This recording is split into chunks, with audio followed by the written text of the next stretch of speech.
வணக்கம். இப்போ நமக்கு வேதாந்தத்துலேருந்து ஒரு ஆர்டர் பிளேஸ் ஆயிருக்கு. கன்ஸ்ட்ரக்ஷன் நேம் பார்த்தீங்கன்னா எம்எஸ் டிசைன் பில்டர். அவரோட இன்ஜினியர் நேம் வந்து யாசர். நமக்கு வந்து ஒரு 8000 ஆர்டர் கொடுத்துருக்குறாரு.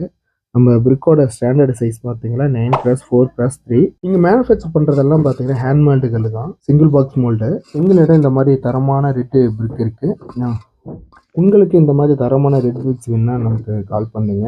கால் பண்ணி கம்பல்சரி புக் பண்ணால் மட்டும்தான் நம்ம ஆர்டர் எடுத்துக்கோ. புக் பண்ணி அட்வான்ஸ் பண்ணுற மாதிரி இருக்கணும், இல்லைன்னா நம்ம ஆர்டர் எடுக்கிறது இல்லை. உங்களுக்கு தரமான பிறகு நம்ம டெலிவரி பண்ணி கொடுத்துட்டுருக்கோம். இப்போ லோடு வந்து வேதாரண்யத்துக்கு லோடு ஆகிட்டு இருக்குது. காலையில் ஒரு 8 to 9 மணிக்கெலாம் நம்ம டெலிவரி கால் கொடுத்துருவோம். நிறைய பேர் யோசிக்கிற காரணம் என்னன்னு பார்த்தீங்களா, இது புதுசாக இருக்காங்க, யார் எப்படி புக் பண்ணுறது, எப்படி நம்புறது அப்படிங்கிற மாதிரி கேட்குறாங்க. 100% நம்பலாம். தாராளமாக புக் பண்ணால் கம்பல்சரி நம்ம டெலிவரி கொடுத்துருவோம். அதே மாதிரி ஆதார் கார்டு கம்பல்சரி நம்ம கேட்டு தான் நம்ம வாங்குகிறோம். அதனால் நீங்கள் தாராளமாக நம்ம நம்பி வாங்கலாம்.